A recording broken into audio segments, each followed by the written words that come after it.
اعوذ باللہ من الشیطان الرجیم بسم اللہ الرحمن الرحیم الحمدللہ رب العالمین والصلاة والسلام علی سیدنا و نبینا مولانا بالقاسم محمد وآلہ الطیبین الطاہرین المعصومین ولعنۃ الدائمۃ علی اعدائہم اجمعین اما بعد فقد قال رسول اللہ صلی اللہ علیہ وآلہ وسلم اکثر الدعاء بتعجیل الفرج فإن ذلك فرجکم۔ عزیزان محترم، السلام علیکم ورحمۃ اللہ وبرکاتہ۔ سب سے پہلے آپ تمام حضرات کی خدمت میں شہادت سید الشہداء حضرت امام حسین علیہ السلام اور آپ کے اصحاب و انصار باوفا کی شہادت پر اور اسیری اہل حرم کے غمناک موقع پر تعزیت و تسلیت عرض کرتا ہوں۔ خداوند عالم ہم سب کو سرکار سید الشہداء کے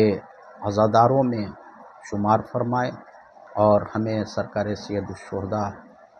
کے سچے پیروکار بننے کی توفیق عنایت فرمائے۔ عزیزان محترم،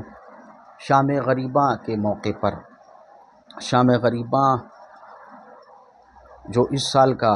شام غریباں ہے 1447 ہجری 2025 عیسوی، اس کے موقع پر جو حضرت آیت اللہ العظمہ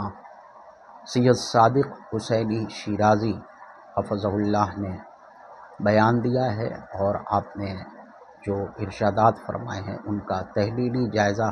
حقیر سید وقار احمد رضوی گوپال پوری کی طرف سے آپ حضرات کی خدمت میں عرض کیا جا رہا ہے۔ سب سے پہلے سرکار حضرت آیت اللہ العظمہ صادق حسینی شیرازی نے حضرت رسول خدا صلی اللہ علیہ وآلہ وسلم کی حدیث سے گفتگو کا آغاز کیا اور انہوں نے فرمایا کہ سرکار صلوات مآب نے فرمایا ہے کہ زیادہ سے زیادہ تم ظہور حضرت امام زمانہ کی دعا کرو۔ خوب، جب سے سرکار حضرت حجت کی غیبت کبریٰ ہوئی ہے، لاکھوں کروڑوں لوگوں نے دعا کی ہے، مگر اس کا مطلب یہ نہیں کہ ہم جو ہے یہ سوچیں کہ اتنی دعائیں ہوئی ہیں اور ہماری دعا کی کیا اہمیت ہے اور پتہ نہیں ظہور ہو کہ نہ ہو۔ نہیں، ایسا نہیں ہے۔ جب سرکار رسالت مآب نے فرمایا ہے تو ہو سکتا ہے کہ اس دور کے ہی مومنین کی دعا سے ظہور ہو جائے، اور اگر نہ بھی ظہور ہوا تو خداوند عالم ہمیں سرکار امام زمانہ کے عاشقوں میں، آپ کے منتظرین میں اور آپ کی راہ میں جو لوگ نظریں بچھائے ہوئے ہیں ان میں شمار کرے گا، ان کے دوستوں میں شمار کرے گا۔ تو ہمیں ان کے ظہور کی دعا کرنی چاہیے اور وہ اعمال انجام دینے چاہیے جس سے سرکار امام زمانہ راضی اور خوشنود ہوں۔ عزیزان محترم، ماہ محرم الحرام میں ہمیں جس اعتبار سے بھی ہو، جو بھی ہم کو ممکن ہو وہ ہمیں کرنا چاہیے۔ جس اعتبار سے بھی عزاداری میں ہم شرکت کر سکیں، ہمیں عزاداری میں شرکت کرنی چاہیے۔ اور جیسا کہ آپ سب جانتے ہیں اور سنتے رہتے ہیں کہ ایک نعرہ تمام عزادار دنیا میں لگاتے ہیں، لبیک یا حسین، لبیک یا حسین، اور کچھ ناسمجھ لوگ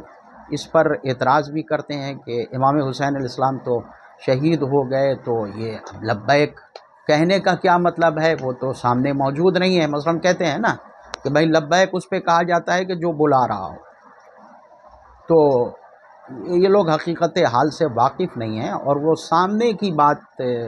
سے بھی غافل ہیں۔ اب بتائیں، حج کے موقع پر لبیک لبیک کہہ کے جو وہاں طواف کرتے ہیں، اس لبیک کا کیا مطلب ہے؟ آج سے ہزاروں سال پہلے جو ہے خداوند عالم کا ارشاد ہوا جناب ابراہیم کو کہ آپ لوگوں کو حج کے لیے بلائیں، اور لوگ دنیا کے گوشے گوشے سے حج کے لیے آئیں گے۔ تو یہ جو لبیک حاجیان کرام کہتے ہیں، یہ وہی ندائے الہی ہے کہ اے میرے بندو ہماری طرف آؤ، ہمارے گھر کے حج کے لیے آؤ، اس لیے لبیک کہتے ہیں۔ تو اسی طرح جو ہم لوگ لبیک یا حسین کہتے ہیں، اس سلسلے میں ایک روایت ہے جناب ابو حمزہ صومالی سے، جو انہوں نے حضرت امام جعفر صادق علیہ السلام سے نقل کیا ہے، مفصل روایت ہے جو چند صفحات پر مشتمل ہے، جس میں حضرت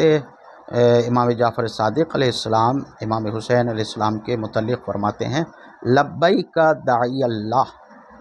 اے اللہ کی طرف بلانے والے لبیک۔ وہاں حضرت ابراہیم علیہ السلام اللہ کی طرف بلا رہے تھے، اور یہاں امام حسین علیہ السلام بھی اللہ کی طرف بلا رہے ہیں، جو کہ کربلا جو ہے ذبح عظیم ہے،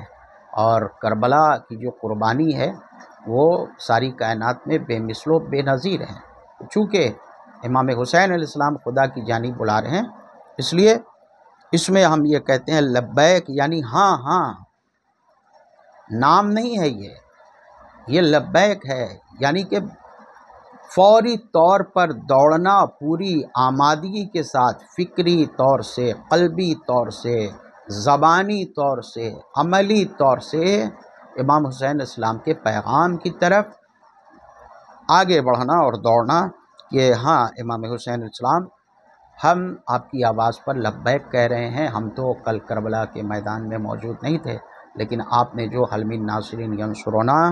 کی آواز بلند کی، اما من مغیث یغیثنا، وہ آواز آپ کی ہم تک پہنچی ہے، اور کاش ہم کربلا میں ہوتے تو ہم آپ پر خود کو نثار کر دیتے اور اپنی قربانی پیش کرتے، لیکن ہم وہاں نہیں تھے، تو کیا ہوا، ہم اس دور میں ہیں تو ہر طرح سے ہم آپ کی حمایت کرتے ہیں، اور قولی، عملی، قلبی طور پر ہر طرح سے آپ کے ساتھ ہیں۔ جیسا کہ آپ جانتے ہیں کہ امام حسین علیہ السلام نے جو صدائے استغاثہ صیحہ کے ساتھ، یعنی بآواز بلند، کربلا کے میدان میں جو آواز استغاثہ بلند کی تھی، وہ تمام یزید کے لشکر کے ایک ایک سپاہی نے اور ایک ایک دشمن امام حسین علیہ السلام، دشمن خدا، دشمن اہل بیت نے سنی۔ امام علیہ السلام یہ آواز کیوں دے رہے تھے؟ امام علیہ السلام اس لیے یہ آواز دے رہے تھے کہ کسی کے پاس کوئی عذر نہ رہے کہ ہم نے سنا نہیں، ہم نے پہچانا نہیں، اور کاش کہ ہم کو مدد کے لیے بلا لیتے تو ہم مدد کے لیے آ جاتے۔ امام علیہ السلام نے کسی کے لیے یہ عذر نہیں چھوڑا، اور یہ دعوت جو ہے یہ ائمہ معصومین علیہ السلام کا شیوا ہے۔ خود پیغمبر اسلام صلی اللہ علیہ وآلہ وسلم نے دعوت اسلام دی اور لوگوں کو بلایا، آپ نے خطبات ارشاد فرمائے۔ بہت سارے لوگ جو زبان سے، فکر سے، قلب سے، عمل سے آپ نے ان کی آواز پر لبیک کہا، تو وہ سچے اور حقیقی اصحاب میں شامل ہوئے، شمار ہوئے، جیسے کہ جناب سلمان فارسی، جناب ابو ذر غفاری وغیرہ وغیرہ، اور بھی دیگر بہت سارے اصحاب باوفا۔ لیکن کچھ ایسے رہے کہ جو شامل تو ہوئے لیکن انہوں نے پیغمبر اسلام سے وفا نہیں کی، تو ایسے بھی لوگ ہوتے ہیں۔ لیکن یہاں مراد ایسے لبیک کہنے والے نہیں ہیں، ایسے ساتھ دینے والے نہیں ہیں، چاہے پیغمبر اسلام کا ساتھ دینے والے ہوں یا حضرت امام حسین یا کسی بھی امام کا ساتھ دینے والے ہوں، قلب و نظر سے، دل و جان سے امام کی آواز پر، معصوم کی آواز پر لبیک کہنا ہوگا۔ دور حاضر میں لبیک یا حسین کہنے کا یہی مطلب ہے کہ ہم اپنی جان مال سے، جیسا کہ امام علیہ السلام نے فرمایا بھی ہے زیارت امام حسین علیہ السلام میں، امام جعفر صادق علیہ السلام نے لبیک داعی اللہ ہے ان کان لم یجب کا بدنی عند استغاثک، ان کان لم یجب کا، یعنی اے کاش کہ ہم ہوتے وہاں پر، ہم تو آپ کا جواب نہیں دے پائے وہاں کربلا میں، چونکہ ہم موجود نہیں تھے۔ اگر ہم وہاں ہوتے تو اے کاش اگر ہم وہاں ہوتے تو آپ کی آواز استغاثہ کا جواب دیتے۔ وَلِسَانِ عِنْدَ اسْتِنصَارِکَ، اور آپ کی نصرت میں اپنی زبان سے ہم آواز بلند کرتے کہ امام علیہ السلام کی مدد کرو، لوگوں آؤ، ہم بھی مدد نصرت کے لیے بڑھ رہے ہیں، ہم بھی اپنی جان نثار کرنے کے لیے بڑھ رہے ہیں۔ فقط اجابک قلبی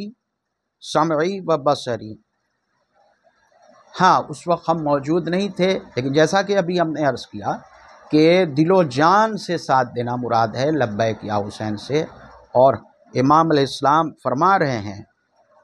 کہ ہم آپ کی آواز استغاثہ کا جواب دے رہے ہیں اپنے دل سے، اپنی سماعت سے اور اپنی نظر سے۔